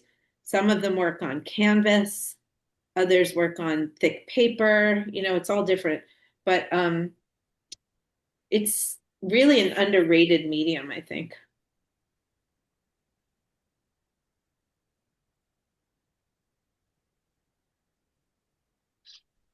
Can I say something? Please. Um, I, I was going to ask you, I found that when I use a tissue, I just take so much off. Yes. So what So you do is try I the picked brush. up a brush, Yeah, try the brush. and the brush is so much, you have so much more control. Yeah, you get a lot more control with the brush. And It's it just amazing. depends what you like because some people don't want the control. With charcoal, Yeah. that's like what they're striving for is less control. Like those little like willowy squiggles is what they're aiming for. Yeah. But you can Or, have both. or even the marks that you make by using it vertically, like can be really super cool. So I'll show you that on mine when I do it. Yeah, you can have both. Exactly. Yeah. Yeah. So thank you for bringing up the brush. You can just go ahead and you just brush it out. If you use your watercolor brush, you probably will want to just rinse it before you put paint back in it. Give it a nice little cleaning. Yeah, because it depends on how much, the little squiggle you put in. It just depends on how much you brush it. You can still keep the squiggle. Exactly. I love the brush. It's very it's a you like soft transitions because you come from that Chinese background. It's a whole different, It's a whole different world. Yeah. yeah. I'll show you mine while you guys keep drawing, like how you can really make cool marks by going like this with your charcoal and sliding it and putting pressure on it, sliding. Yeah. So if this lamp had like crenellations in it, it would be so easy to do them like this. But when we get into figure drawing, you guys will have a tiny bit of basis for using this, which we'll be using this more in our figure drawing. And then Did you put a point on your charcoal or no, not? Nope. Like it just broke that way because it's a stick. It just All happened. right. Yeah. Okay. Yeah. And like I said, there are a lot of different charcoals that you can utilize. Again, can be messy. I use this time, so it's not as messy. Okay. Would anybody like to share their charcoals? You want to hold up? Okay. I'll just tile us. How's that? Nice, Jerry. Oh, I was just doodling a face there. it's awesome. Yeah, good smudging. Very nice. It's Okay. smudging, yes, Put trying you up to. now, Vicky. And Minnie next. Very nice, Vicky. Yeah. You get that sort of like mottled feeling with them. That's good. Mm-hmm. Really good Like for it. fruit studies, like still life Yeah. studies. Oh, Minnie, I put you Mm-hmm. up, but we missed you, so I'll come back to you in a minute. Okay. Okay. I lost you. Chris, Okay. you hold yours up. I'll come back to you in a sec. Nice job, Chris. Very, Nice. so you're That's expressive. pretty, yeah. Yeah. Thank you. I like how you darkened the background above the highlight to make it pop out. That little negative space helped me a lot. Yeah, that's really good, Chris. Okay, now I'm coming back to you, Minnie. And then Diane, you had held yours up and I lost you, so I'll come now. That's great, Minnie. Oh, this is like a really nice medium for you. Thank you. Yeah, it's fun. Yeah. And the brush is like Really. fun. Yeah, because you can really you can start with brushed layers. So rather than just sort of brushing to soften out the edge, you can get your mid-tone using the brush and then have it be nice and soft and then go on top of it with more expressive layers. There's so many different ways to use the charcoal. Okay, I'm trying to see if anyone else wants to share. Kara? Okay. You're muted though. Oh, wow. Oh, Kara, look. Oh, Wow. Oh my God. That's Wow. really good. Yeah, it's got that Death Star feeling to it. I like that. That's what it always looks like when I put a circle around, or remind me. Yeah. Yeah, that's good, Kara. Nice. Thank you for sharing. Diane, excuse me. Diane, did you want to share? Okay. Scott, yeah. Oh, very Oh, good. that's But nice. I still haven't done anything over here yet. But you can still keep those lines in. Yeah, you can keep or remove so easily. And if you don't like Yeah. it, you could just wipe the whole thing, which is so nice. Yeah. So I wanted to introduce you to this and then you'll have some homework with it. And then when we do figure drawing, you'll already know how to use it so you can focus on the figure itself. Okay. Oh, somebody wants to come in. Just 1 second.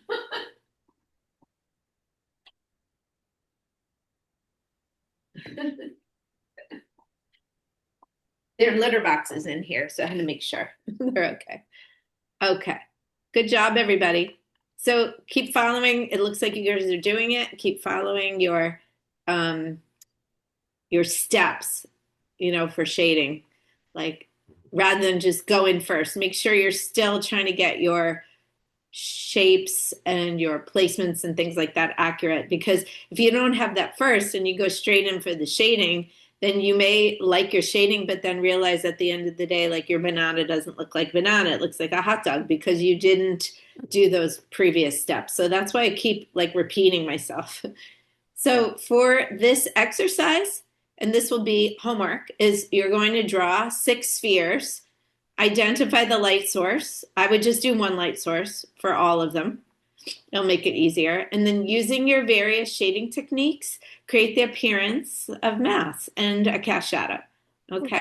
So you're going to basically do something that looks like this. And this will be your homework. This will be in your homework pack. So you're basically going to create 6 spheres on your own. You could do them side by side, or you could do them on, different pages. It depends how big you want to make them. And then I want you to try to use the different shading techniques like stipple, hatch, smudge, scribble, charcoal smudge, etc. And you could combine techniques if you like as well. Okay, so that'll be part of your homework. So the other thing that you could do is I want you to shade this banana drawing if you haven't done so yet. Okay, so I will include the photo of the bananas. It was so tempting for me to go in this week and shade them or paint them, especially because I drew them on Arch's watercolor paper. So, oh my gosh, I really wanted to. So I may go in with charcoal. That way I can get rid of it and paint on top of it. Or I may end up, maybe I'll just do a gouache painting over this. I love to paint bananas. So this will be your homework, is to shade this.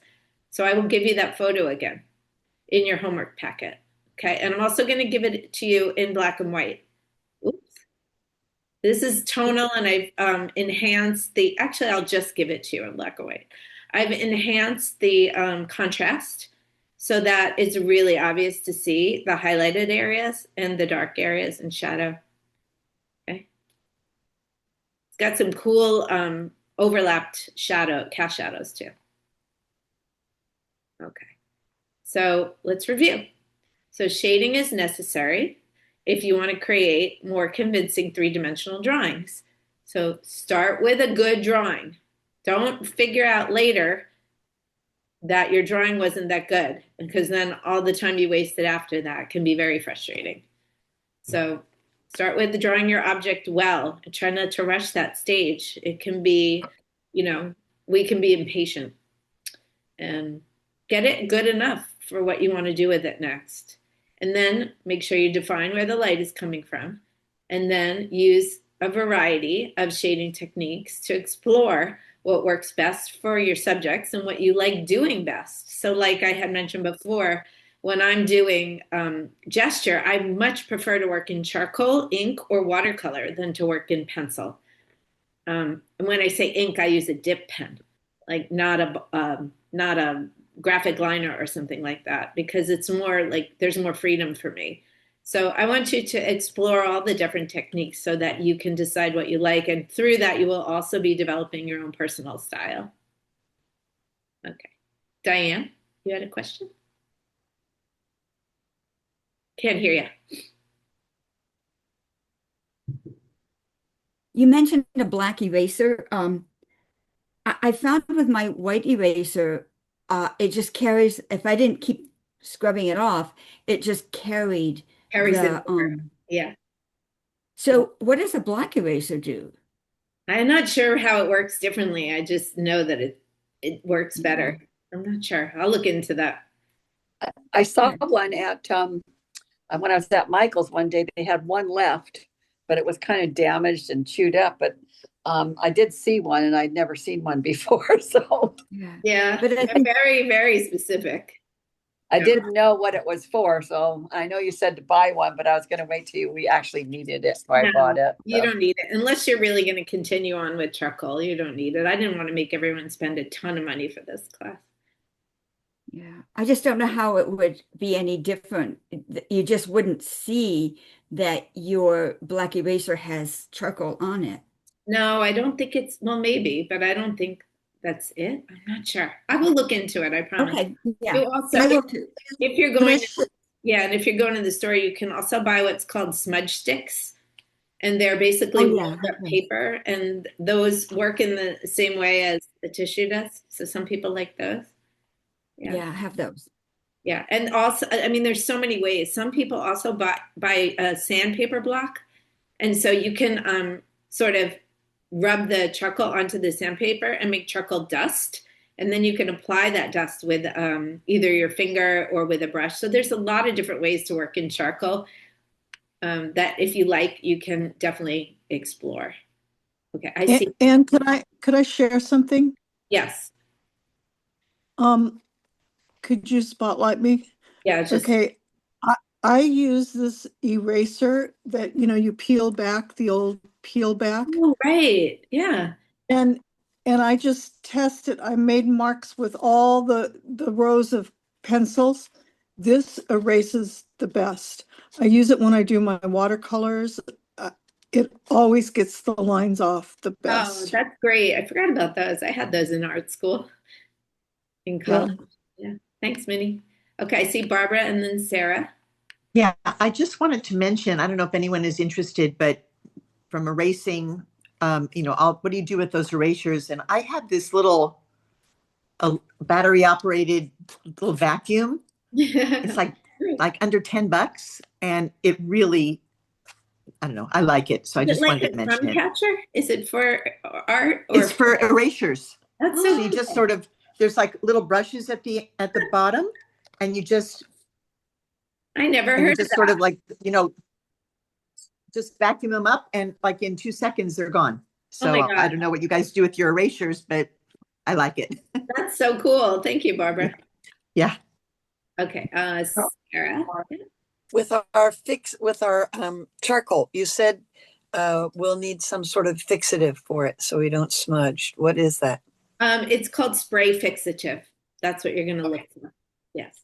Okay, spray fixative. And Would like, would hairspray work the same way? I'm not sure because I think it really depends. So I think hairspray can work if it's like student work, but there may be things in hairspray that might have oils or other things that might damage the charcoal in over time. So spray fixative is like non-invasive on your artwork. It also can give it a UV resistance as well. So yeah, in a pinch, like for your homework and stuff, if you want to use hairspray, you don't have to fix anything unless you want to, that's up to you. All right, so let's find the rest of your homework. Okay. There's more? Yeah, there's a lot of homework in this class. So you're going to do 6 objects, right? 6 spheres. You're also going to, oops, here we are. Just give me one sec. You're going to take your old object studies and just shade them, okay? You don't have to draw new drawings. You can use your previous object studies. You're just going to add shade to them. Now, if you added shade to them before and you want to erase that, you can do that, or you can draw some new objects. Okay, you get to choose what you want to use, pen, pencil, charcoal, and just don't use watercolor paint. We're going to do that in later lessons. And you can choose your shading method, okay? And then we're going to skip B because I'm going to have you do the banana, but I want you to do a tree. I'm going to give you your choice of trees, okay? So in your sketchbook, I want you to draw the simple tree using either construction or charcoal. So these trees are very different, aren't they? That's why I give you a choice. And then I want you to try to use a combination of different marks to interpret the shading and the character of the tree. You can just do one tree. You don't have to do 2.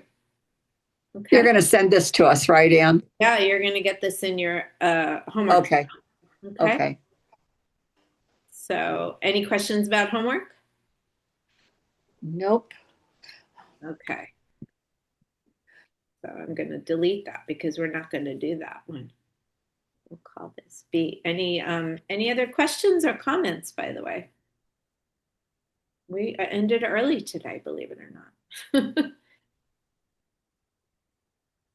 Oh, there was something else I wanted to show you guys. You guys had asked in the past lesson about the Faber-Castell and those pit pens. And so I have here, for those of you guys who didn't run out and buy them, here is how you would do a shaded drawing using those pit pen brushes. So I just did this little fox and I was trying to get his eye correct. So brushes. I'm using basically scribble here with this flame brush. Yeah, so you can see you have different densities of the gray, like the tonalities. So you get like a warm gray and a cool gray in light, a warm gray and a cool gray in medium, and then you do get a dark that's a black as well. And they're like a flame point. So you can build up your layers with these. Okay. So for those of you guys who were thinking about those. So for next week, we're going to be covering homework. And, we did simple shapes this time. So that's why I gave you the tree. It's a little more complicated. That's why I give you the bananas. It's a little different as well. Just doing a sphere does not teach you about how to shade. It's just the most basic way of really coming to grips on your 3 different tones. So remember the white of the paper, could be your highlight. Then you've got either 1 or 2 midtones, your core shadow and your cast shadow. So start thinking about, be thinking about simplifying things as you're shading into your object studies and your bananas. Okay.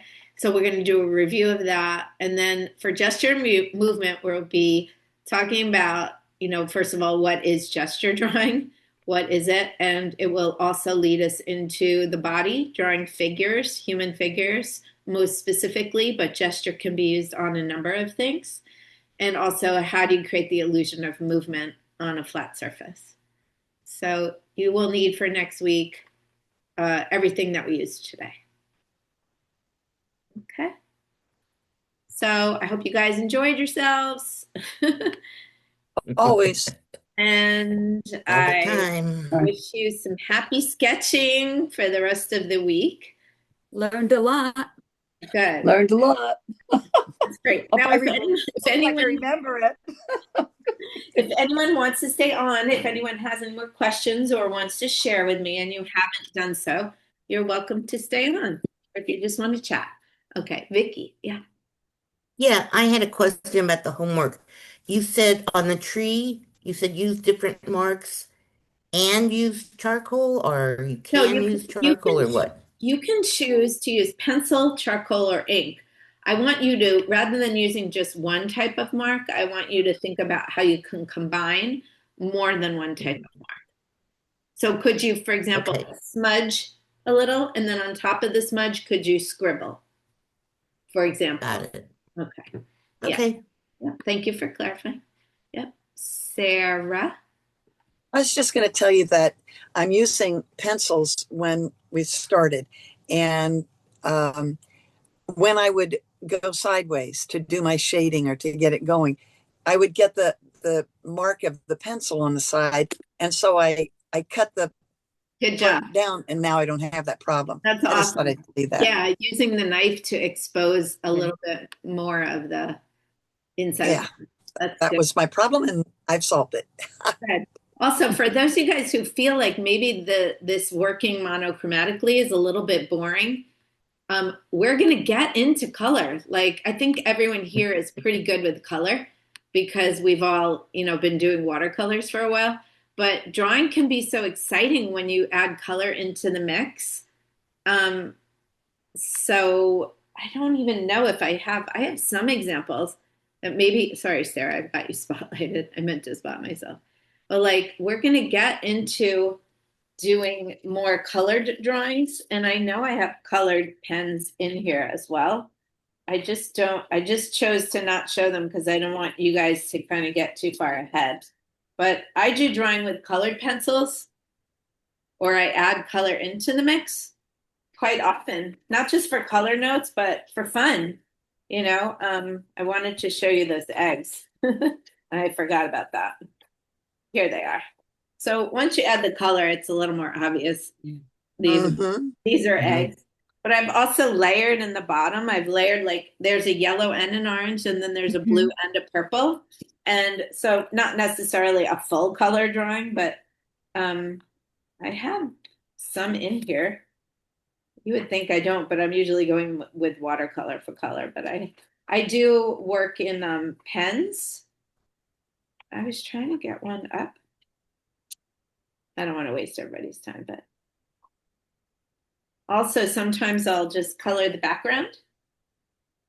Oh yeah. I do that a lot on when I'm doing like studies. I'll color in the background. The one I'm looking for in here, I can't find it. It was like a study of owls that I did. But I'll also show you here. Did you say you used colored pens? Yeah, I use these acrylic paint pens, and see if I can find some really quick. So funny because I thought I had them opened. Oh, here we go. So actually, these are from, here's one. These are from the Alabama Hills when we went up to where all movie rocks. So here I'm using acrylic paint pens, and this technique is scribble, contoured scribble. So it can be really fun, to play around with color once you've got the technique down. I just didn't want to distract us in the early lessons. Because color is a Well, distraction. It really is. We're very distractible. It's so easy. I mean, we all just want to get to the part where you add the color in, right? It is like, Yeah. well, Anne, can I say, the thing that's always missing in my paintings is the shading and where the light is coming from. yeah. And I see it in every draw, like the shading is like, if you don't have that shading right, you may as well throw that painting right in the trash. I mean, yes, if you are trying to achieve like some semblance, there are plenty of artists who don't shade, like they make it very flat, and that can work, but you have to have other aspects of it kind of being exciting, other things to make up for it. But yeah, I absolutely, if you want there to be some semblance of depth or 3D ness in your pictures, you need the shading. And you don't even need it everywhere. I learned this last year from one of my club members. I'm in that art club, and Soka Papa. And the guy, his name's Pete Roberts. He's a watercolor artist. You'll have a hard time finding him online, but he told me he learned from one of his teachers, I don't know who, that you only need to create the illusion of form in your center of interest. You don't need it everywhere. You don't have to shade everything. Again, like it's like sort of like creating the center of interest as more literal and then fuzzing the background. So you could fuzz it in different ways, right? But one of the ways he does it is he doesn't worry about creating form or mass or shadow everywhere, only in the center of interest in his main subject, and maybe less and less as you go away from the main subject. So I thought that was super interesting. But yeah, adding that, being able to add convincing shadows, convincing shading into your artwork absolutely will take it to the next level. But some of us may just want to add it for visual interest. Like here, there's a lot of different marks and colors, and they're not really necessarily shading very much. They're just for fun, right? Right. And that's okay too. They do say that value does all the work and color gets all the credit. But it's good that you realize that about your art, Minnie, because then now you really can take it to the next level. All right, you I guys. hope. Yeah, you are. It's already happening. I mean, go back and look at your fruit painting. You've definitely got the illusion of 3D going on. You could see those third dimensions in that. Yeah. All right, good work, everybody. I will see you soon.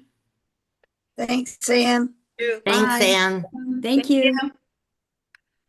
Are you having coffee club? I call it happy hour, watercolor happy hour, Oh. but yes. You always call it coffee club, which I think is so funny. But yeah, we're having it this week. Okay, That great. email. Because I don't drink alcohol, so that's why I must call it coffee club. That's why I call it watercolor happy hour. You can call it whatever you want. Yeah, we are having it. Yes. See you Okay. guys. Okay, bye.